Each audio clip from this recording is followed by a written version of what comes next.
សំ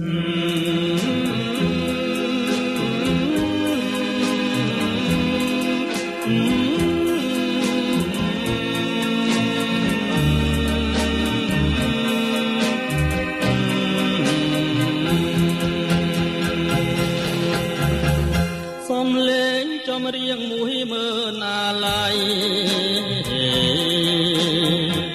ចំរៀងច្រៀងថ្មីនឹងក្រោយបងអស់ចំរៀងអ្នកក្រងស្ដាយស្រណោស្ដាយចិនដែលស្មោស្ដាយឈ្មោះស្នេហា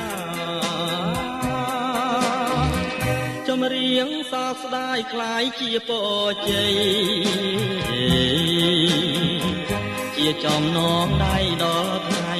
រៀបការច្រៀងរាប់ជាប់រឿងដែលក្លិនសាជារឿងអនិច្ចាស្នេហាពលប្រាតែស៊ូកាន់ចិនទាំងមើលអាឡ័យដួងជីវិនខ្សែក៏សងចិនដែរតែសូមឲ្យអូនប្រកបក្តីស្នេហ៍កុំឲ្យបាច់បែដោយស្នេហ៍ប្របងចម្រៀងអាឡ័យក្នុងថ្ងៃបែកគ្នាទឹកណែច្រៀងលាគ្រាធ្លាមឆ្លើយ